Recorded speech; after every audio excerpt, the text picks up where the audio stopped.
Ce spectacle-là, chaque personne peut y voir quelque chose de différent. Et j'y arrivais plus. J'avais l'impression de me noyer. Et je crois que c'était ma date la plus difficile. Comment ça va l'équipe? Ça fait un petit moment qu'on n'a pas fait de face cam ensemble. Et pour l'occasion, donc déjà bonne année, plein de bonnes choses, on va faire un bilan de cette année 2025. Et je vais vous parler un peu des prochains objectifs pour 2026. Je vous ai ramené avec moi mon équipe de toujours. Mon frère. Salut. Qui s'occupe notamment des miniatures. Et ma cousine, qui s'occupe de tout ce qui est montage. Ça fait un petit moment qu'on n'a pas trop discuté ensemble. On a eu chacun un peu nos vies. Donc, je me suis dit que c'était l'occasion non seulement de vous faire un petit bilan de 2025 à vous, mais également à vous l'équipe. Comme ça, on va revenir aussi sur les passages qu'on a vécus ensemble, parce qu'on a fait des compétitions où on a réussi à être à 3, on a fait des trucs quand même qui étaient cool. Et donc, je voulais vous partager ça. On va séparer la vidéo en deux, une partie artistique et une partie sportive. Voilà, parce que ma vie, elle est vraiment découpée entre ces deux pôles-là. Mettez-vous à l'aise, prenez un petit café, parce que la vidéo va quand même durer un petit moment. Et on est parti, on va démarrer par ça. Ouais. Allez. Niveau artistique, bon, vous savez que j'ai 2 spectacles qui tournent beaucoup en ce moment, Mouton Noir et Up. Up qui est la dernière forme. D'abord, Mouton Noir, on a atteint les 140 dates.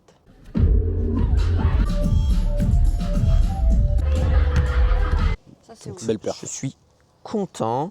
L'objectif ultime, c'est 150. Si on arrive à gratter 200, ce serait incroyable, mais ça me paraît très compliqué. Parce que c'est quand même des réseaux qui sont durs à toucher. Mais du coup, dans ces 140 dates-là, cette saison, il m'est arrivé 2-3... comment je pourrais appeler ça 2-3 péripéties, 2-3 trucs cool et moins cool. La première, c'est la tournée à Mayotte et à La Réunion. C'était incroyable. Énergie de dingue. Public de fou. Cadre différent. Cadre différent. Mais par contre, décor compliqué. Mouton Noir, il y a un gros décor. Il y a un côté technique qui est assez balèze. Et du coup, on l'a envoyé en avion. Et ce décor, au lieu d'arriver à l'île de Mayotte, est arrivé à l'île Maurice. Ça commence pareil, mais c'est pas le même endroit. Du coup, on s'est retrouvé à Mayotte, sans le décor. Et on avait 24 heures pour créer une forme, donc un mouton noir le plus proche possible de la forme originale, mais sans le décor. Donc sans le portant, sans le mur, sans les tapis. Donc c'était une galère pas possible. Mais du coup maintenant on a une version de mouton noir qu'on peut utiliser sans décor, qu'on peut exporter beaucoup plus facilement du coup. Ça mine de rien, ça peut être un plus pour toi quoi. Bah ouais, en vrai c'est cool parce que c'est toujours ce qui nous fait chier dès qu'on voyage, d'envoyer en avion tout le décor, on sait qu'on peut se débrouiller un peu avec les moyens du bord, quoi. Après, en termes de qualité, tu trouves qu'elle est comment vis-à-vis de la version normale? Bah en fait, moi je m'attendais à ce que ce soit une catastrophe parce que t'as pas les éléments, tu vois, on avait ni la machine à fumer, on avait rien. Et du coup, ça a donné quand même une autre version, tu sais, plus que mieux. Et du coup, ça a donné quand même une autre version, tu sais, plus que mieux ou moins bien. C'est juste que ça a donné un autre spectacle. Et il y avait aussi le fait que le public était particulièrement chaud. En fait, c'est incroyable. Surtout qu'avant, ils avaient malheureusement pris un cyclone dans la gueule. Il y avait eu une catastrophe naturelle ouf. Juste avant. Et nous, on était le premier spectacle à revenir après ça. Et c'était incroyable. Du coup, on a senti que les gens, vraiment, ils avaient besoin de ça. Tu vois, c'était un souffle, un truc, et ça nous a porté. Et le pire, c'est qu'on fait ça à Mayotte. Et on reste, je crois, 5 jours à Mayotte. Et après, on va à La Réunion. On récupère toujours pas le décor. Le décor, il est resté en île Maurice, KO. Et à La Réunion, pareil. Énergie de dingue. Comme on avait déjà eu l'expérience de Mayotte, plus facilement, on a pu rapidement trouver une forme. Et ça s'est super bien passé. Décor paradisiaque, énergie de ouf. Donc ça, c'était très cool. Ça, c'est la première anecdote de du Mouton coup, Noir. ouais, ce que j'avais demandé. Ouais, le décor, il est comment ça se passe? En fait, on a dû négocier de ouf, mec, mettre des coups de pression à droite à gauche pour qu'il renvoie le décor en France. Parce qu'à un moment donné, on s'est vraiment retrouvé dans la situation où il y a un monde où on ne retrouvait pas le décor de Mouton Noir. Et donc, pour toutes les autres dates, et il en restait une bonne vingtaine, sans décor. Et là, c'est chaud parce que quand un théâtre te prend le spectacle, avec tous tes effets, tu vois, et t'achètes le spectacle pour ce qu'il est. Et tu peux pas arriver et dire, là, on va faire une version cheap. Tu vois, c'est pas possible. Ça, c'était la première anecdote de Mouton Noir. La deuxième, qui est quand même plus cool, c'est qu'on a atteint les 100 dates avec Mouton Noir, donc durant cette année 2025. La 100e, c'était à Nexon. et vous étiez là. Ouais. Donc là, vous Il y pouvez a une super en vidéo parler. dessus, n'hésitez pas à aller la regarder. Et d'ailleurs, Nexon, c'est là où tu avais fait les. La résidence. Voilà. Ouais. Nexon, ça a été une étape importante dans la création de Mouton Noir. On avait fait ce qu'on appelle une résidence. Une résidence, c'est une période de travail où tu crées ton spectacle. Et ça avait été, mais un moment dur. Oh là là là là. Dur parce que moi, j'étais épuisé. C'était une des toutes dernières résidences. Toute l'équipe était épuisée.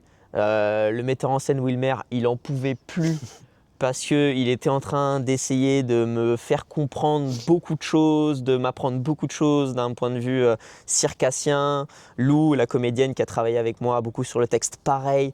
Et j'avais beaucoup trop d'infos. Et j'y arrivais plus. J'avais l'impression de me noyer.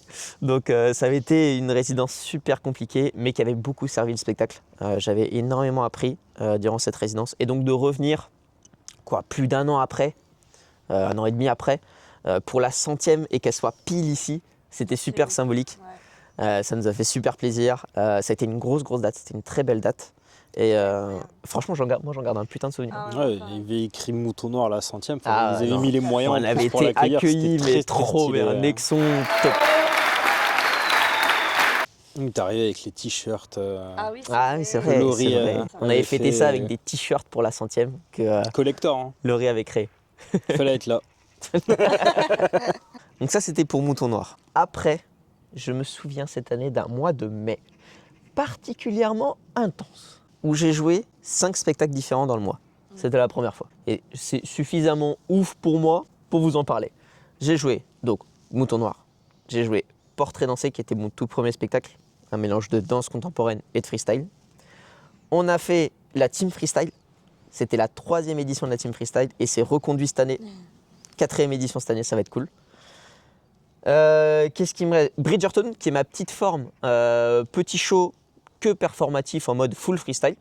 Qui est lui à la base le tout premier. Tout que premier t'as fait. spectacle, c'est ça. Ouais. Tout premier. Je sais même pas si on Ouais. peut considérer ça comme un Bah si. Bon, Il y ok, avait de la ok, recherche, ok. il y avait de la mise en scène. Si vous voulez voir ce show, il est disponible complet sur YouTube. C'était la toute première vidéo de la chaîne. Vidéo, ouais, de YouTube. Bridgerton et le dernier, c'est Up. Et là, je vais vous parler de Up. Up, c'est la nouvelle grosse forme. C'est chorégraphié par Fouad Boussouf, qui est le directeur du Centre chorégraphique national du Havre. Et c'est un duo avec un violoniste qui s'appelle Gabriel, qui est un putain de génie. Sans déconner. Il a un espèce de pédalboard là, avec lequel il trafique en fait les sons de son violon. Donc le mec, c'est un orchestre à lui tout seul. Et Up, eh ben, ça parle de plusieurs choses. C'est un mélange de 2 univers vraiment entre le ballon et le violon. Nous aussi, on a des profils et des physiques très différents. Et c'est ce mélange un peu d'univers, de personnalité aussi, qui donne à Up, vous l'avez vu, Ouais, ça se joue On a là-dessus, vu la en fait. première. Et moi, je l'ai vraiment ressenti comme 2 univers, Mhm. 2 passionnés qui se rencontraient et qui voulaient un peu, par ego, dire « Ouais, moi, ma passion, elle est là. » Moi je suis plus passionné que toi. Au final, on se rend compte que les deux, tant que tu es passionné, vous vous comprenez. Ok. Et bon, bref. C'est marrant que tu l'aies vu comme ça. Et ce que après, pour rentrer un peu plus dans les détails techniques, moi, ce que j'ai kiffé, c'est la complicité qu'il y avait Hmm. entre vous deux. Ouais, clairement. Que après coup, tu m'as dit qu'il y avait des moments un peu freestyle, enfin Ouais. impro. Ouais. Et ben, j'ai kiffé votre complicité. C'était incroyable. Le spectacle, il est basé là-dessus. C'est vraiment 2 personnes qui se rencontrent avec leurs outils respectifs. Et c'est comment est-ce qu'on s'amuse ensemble, comment est-ce que parfois aussi on s'affronte. C'est marrant que tu aies vu toi Ouais. plus le côté conflictuel. Mais je veux pas trop en dire parce que en fait c'est trop bien que tu donnes ton interprétation. Ce spectacle-là, chaque personne peut y voir quelque Ouais. chose de différent. Et il n'y a pas de vérité. Il n'y a pas un message C'est ça. unique dans ce spectacle. Nous, on y met des choses quand on joue. On y met des intentions, comme le spectacle vivant, hein, quand on joue quelque chose, on se met dans un mood. Mais après, le public, il y voit ce qu'il a envie de voir. Et donc, on a fait la première en avril, fin avril, juste avant le passage des 5 spectacles.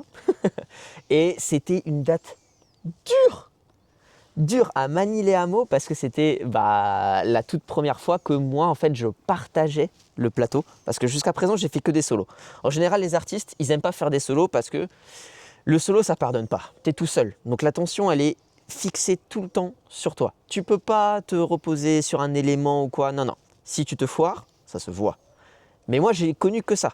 Donc, je m'étais habitué à ce truc-là. Et l'avantage d'un solo, c'est que tu contrôles tout.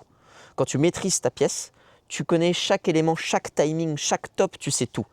Et là, pour la première fois, devant du public, je devais partager la scène et donc faire confiance à un gars en qui j'ai totale confiance, hein, parce que je sais à quel point il est bon. Mais le fait de se retrouver en fait à nu, presque, entre guillemets, tu vois, devant un public et avec des éléments que je ne contrôlais pas, ah, la première, elle était dure. Hein. Franchement, Manille et Hameau, Et aïe, aïe, le aïe. spectacle n'était pas définitif. Non. Vous Il étiez était encore pas en train de fini, changer C'est sûr. des éléments. Je crois qu'il m'avait dit le matin même, il y avait Ouais. encore des éléments à changer. Et Ouais, puis là, ouais, ouais. vous avez trouvé la dernière version que tout récemment. Ouais, en fait, dans les manières de travailler, ça c'est cool aussi quand tu travailles sur plusieurs projets. Bah, en fait, les manières de bosser des chorégraphes ou des metteurs en scène, parfois elles sont totalement différentes. Et moi, c'est ce qui m'est arrivé. Pour mon tournoi, Wilmer, le metteur en scène, la dernière résidence, on avait une semaine à Châteauroux. Pendant toute cette semaine, on n'a fait que du filage. Filage, ça veut dire que tu répètes le spectacle complet, en conditions réelles. Donc tu ne changes absolument rien. Et on a fait 2 filages par jour. Donc en fait, je suis arrivé à la première de Mouton Noir, j'avais déjà fait 10 moutons noirs en conditions réelles. Donc c'était pas vraiment une première en fait. Je l'avais joué 10 fois. Pour Up, pas du tout. Pas du tout. C'est une autre manière de bosser où Fouad, le chorégraphe, il est en recherche constante de nouveautés et d'inspiration. Donc il nous donne un pouvoir énorme sur l'improvisation. Alors attention, tout est écrit, hein. Mais on a des moments, en fait on a des points de rencontre qui sont écrits.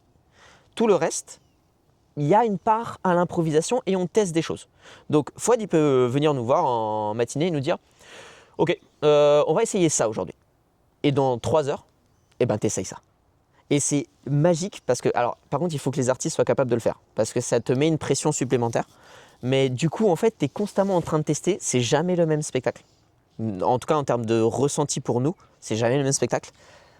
Et on voit parfois ce qui est bien et ce qui est un peu moins bien. Et en fait, tu corriges tout de suite ton spectacle à la fin de chaque date. En fait, ça te permet de l'améliorer. Donc ça, c'était la première de Up à Manille qui, pour moi, alors ça s'est très bien passé, hein, mais pour moi, elle était dure à vivre parce que voilà, c'était un step et c'était une sortie de zone de confort. Mais en vrai, c'est super important. Sortir de sa zone de confort, ça reste pour moi un des trucs les plus importants à faire d'année en année, ce que j'essaye d'appliquer. Et donc là, c'en était une belle sortie de zone de confort. Donc ça, c'était pour la première de Up. Mais ce qu'il faut aussi voir avec Up, c'est que pour la première fois, j'ai pu bouger à l'international avec le spectacle. Parce que Mouton Noir, bah, c'est beaucoup de texte en fait. Et donc forcément, quand il faut bouger à l'international, ça demande des moyens techniques de traduction, etc. Donc le coût du spectacle, d'un coup, augmente. Up, son gros point fort, c'est qu'en fait, il repose uniquement sur la danse, le freestyle et le violon. Et donc, il touche absolument tout le monde. Et peu importe où tu te trouves, et ben, Up, ça te transmet un message beaucoup plus facilement en fait. Donc là, on a fait notre première tournée au Maroc. Et le Maroc, c'était génial. Alors j'ai grossi comme jamais, hein. J'ai pris 3 kilos, j'ai pas arrêté de bouffer. Mais qu'est-ce que c'était cool, les paysages, les gens. La bouffe. La bouffe. Non, franchement, c'était top. On s'est régalé. Le public était archi chaleureux. Franchement, il donnait une énergie de fou. Ça criait beaucoup plus. Tu vois, il n'y avait pas ce filtre de on regarde un spectacle, du coup, on va se tenir sage. Ouais, ça, c'est dommage. Là, les gens, ils ont envie de crier, ils crient. Ils ont envie de t'applaudir, ils applaudissent. Genre, à un moment donné, durant le spectacle, je commence à enchaîner les tours du monde. Au bout de 3, ils sont déjà en train de compter. Tu vois, ils comptent les tours du monde pendant le spectacle, tu vois. Ce qui fait que j'ai raté mon top musical d'ailleurs à cause de leur connerie.